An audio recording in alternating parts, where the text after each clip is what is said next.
Hello friends, नमस्कार। स्वागत है आपका अपना चैनल स्टडी विथ नारायण में।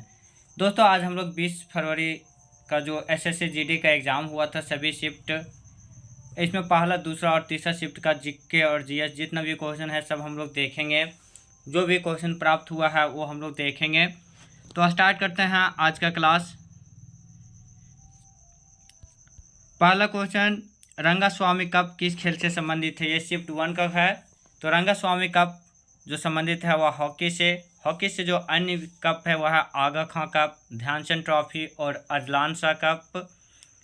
दूसरा, पंडित बिरजू महाराज जो कि कथक नृत्य संबंधित है किस घराने से है? तो पंडित बिरजू महाराज जो कि कथक नृत्य संबंधित है लखनऊ के कालका बिंदादीन घराना से संबंधित है।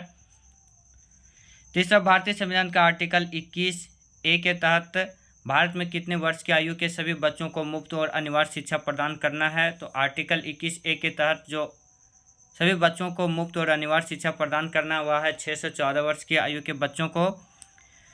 फोर्थ, उच्च न्यायालय मीन्स हाई कोर्ट के न्यायाधीश को किस प्रकार हटाया जा सकता है? तो हाई कोर्ट के न्यायाधीश को संसद द्वारा विशेष बहुमत से हटाया जा सकता है।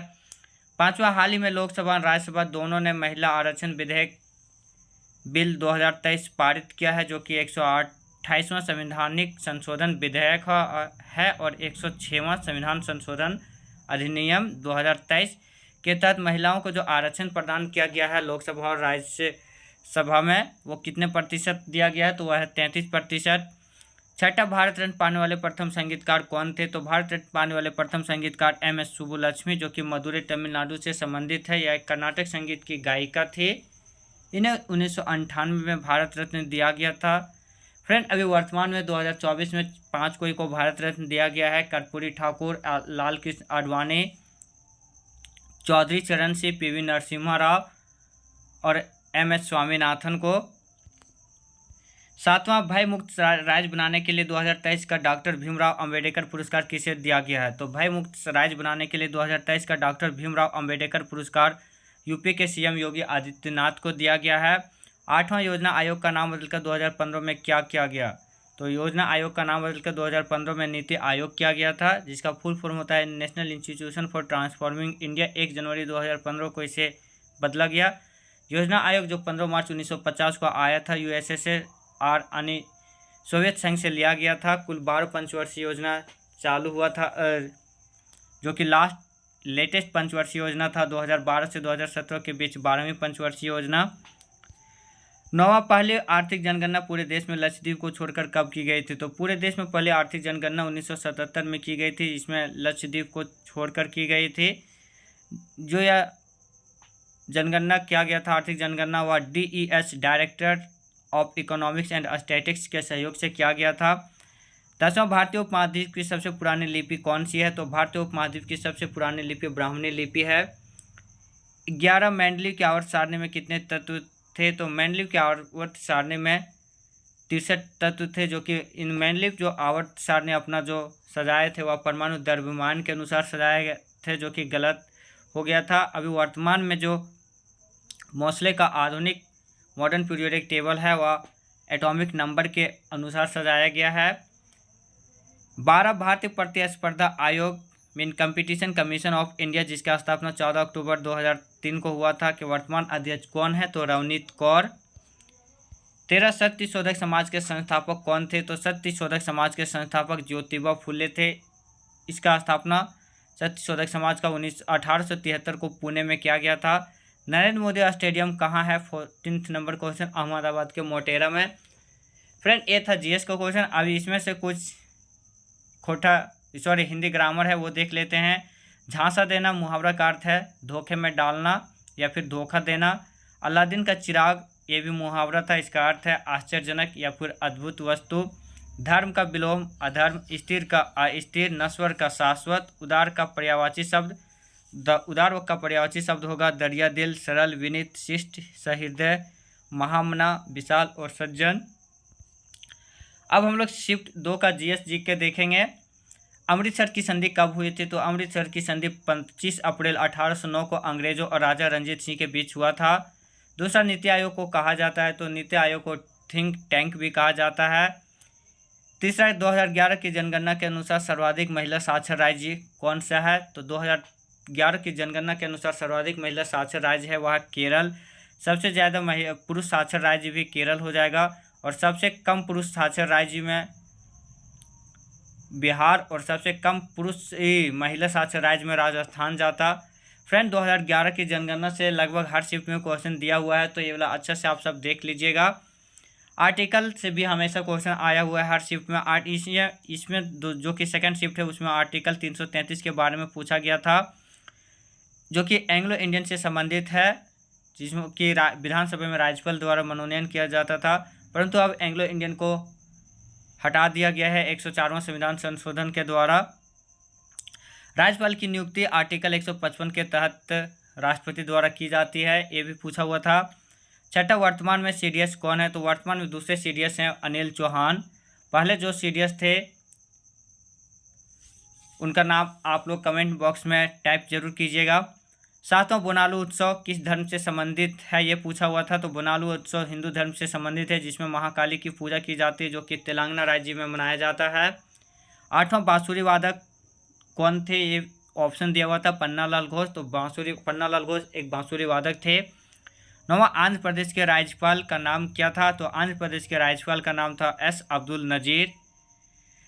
10वां, एक यूएनडीपी से संबंधित क्वेश्चन था, और 11वां यूनेस्को से संबंधित क्वेश्चन था। अब क्या इसमें था वो क्वेश्चन, वो हम लोग देख लेते हैं।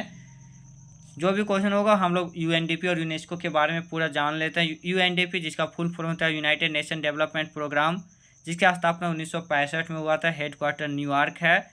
और यूनेस्को जिसका फुल फॉर्म होता है United Nation Educational Scientific and Cultural Organization, जिसकी स्थापना 1945 में तो हुआ था, इसका हेडक्वार्टर पेरिस है। 12, संविधान सभा द्वारा संविधान को अंगीकृत किया गया था। तो संविधान सभा द्वारा संविधान को अंगीकृत किया गया था 26 नवंबर 1949 को। इसमें कुल संविधान सभा में 11 सत्र हुए थे, जिसमें अंतिम बैठक 24 जनवरी 1950 को हुआ था। संविधान सभा की जब बैठक हुआ था तो उसमें अस्थायी अध्यक्ष सच्चिदानंद सिन्हा को चुना गया था, जबकि अस्थायी अध्यक्ष राजेंद्र प्रसाद को बनाया गया था। अब हिंदी का भी कुछ क्वेश्चन था। संपत्ति का विलोम विपत्ति, सघन का विरल, निरुत्साह का उत्साह हो जाएगा। हर्ष का पर्यायवाची आनंद, खुशी, प्रसन्नता, उल्लास, प्रसन्न, खुशहाल, आनंद में प्रफुल्लित होगा। नारी का पर्यायवाची औरत, महिला, स्त्री, इन सबों में जो भी दिया होगा वो होता। 17, अपना स्वार्थ सिद्ध करना मुहावरा का अर्थ क्या होता है? तो अपना स्वार्थ सिद्ध करना मुहावरा का अर्थ होगा अपना काम निकालना।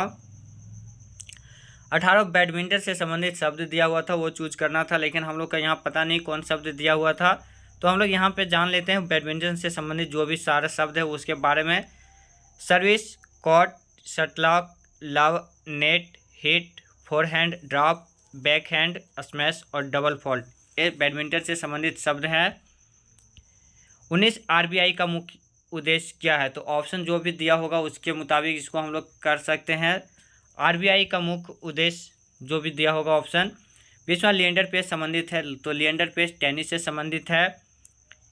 21, नेहरू ट्रॉफी किस खेल से संबंधित है? तो नेहरू ट्रॉफी नौका दौड़ से संबंधित है। 22, पहली पंचवर्षीय योजना आधारित थी, तो पहली पंचवर्षीय योजना जो कि हम लोग पहले भी देख चुके थे, हेराल्ड डॉमर मॉडल पर आधारित था 1951 से 56 के बीच। दूसरी पंचवर्षीय योजना 1956 से 61 के बीच पीसी महालनोबिस के पर आधारित था। पहली पंचवर्षीय योजना में कृषि पर जोर दिया गया था। फ्रेंड, पंचवर्षीय योजना भी लगभग हर शिफ्ट में क्वेश्चन दिया गया है, तो ये भी आपसे पढ़ लीजिएगा। यहाँ पे तीनों शिफ्ट देखने के बाद जो इम्पोर्टेंट टॉपिक होगा वो हम लोग डिस्कस करेंगे। आने वाले जो भी होंगे वो सब टॉपिक अच्छे से पढ़ के जाइएगा। तीसरा शिफ्ट का हम लोग देखते हैं, उस्ताद बिंदादीन खां संबंधित है, तो उस्ताद बिंदादीन खां सारंगी से संबंधित है।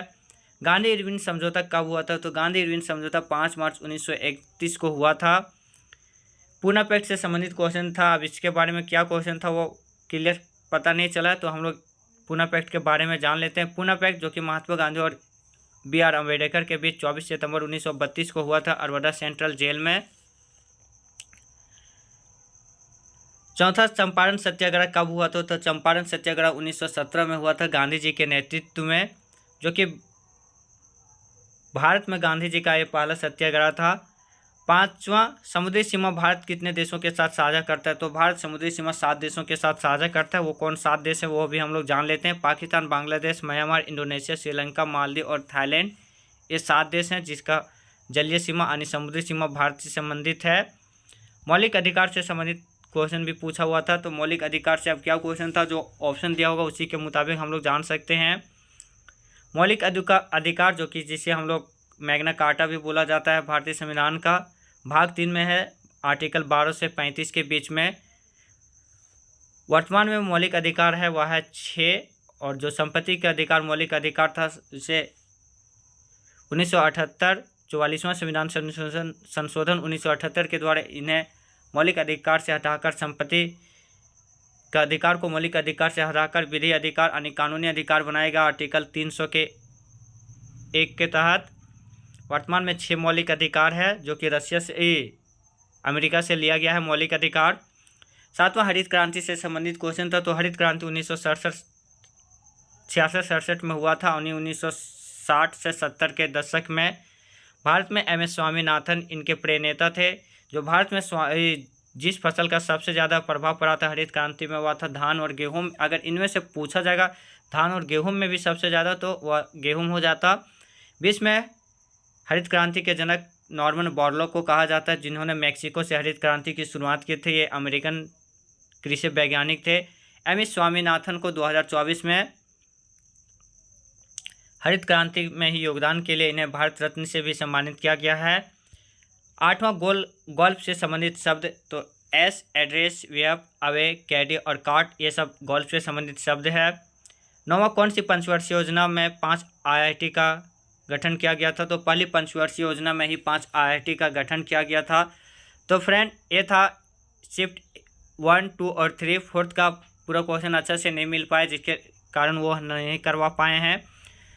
तो फ्रेंड मेरा यह प्रयास कैसा लगा आप सब कमेंट में अपना राय ज़रूर दीजिएगा। और जो भी टेलीग्राम ग्रुप से जुड़ना चाहते हैं इस वीडियो के लास्ट में टेलीग्राम का लिंक भी दिया हुआ है, टेलीग्राम ग्रुप ज्वाइन कर लीजिएगा। साथ में चैनल में जो भी नए होंगे प्लीज़ चैनल को सब्सक्राइब जरूर कीजिएगा और साथ में शेयर भी कर दीजिएगा। फ्रेंड हम लोग इसमें देखें हैं कि कुछ टॉपिक जो कि ज़्यादा चर्चित टॉपिक है करंट अफेयर का वो पूछ रहा है हर शिफ्ट में। फिर खेल से संबंधित हमेशा पूछा है हर शिफ्ट में। फिर पंचवर्षीय योजना, आर्टिकल, ये सब भी क्वेश्चन हमेशा पूछा हुआ। तो जनगणना 2011, ये सब कुछ हॉट टॉपिक है जिसको आप सब नेक्स्ट शिफ्ट वाले देख के ज़रूर जाइएगा। क्लास को लास्ट तक देखने के लिए धन्यवाद। जय हिंद।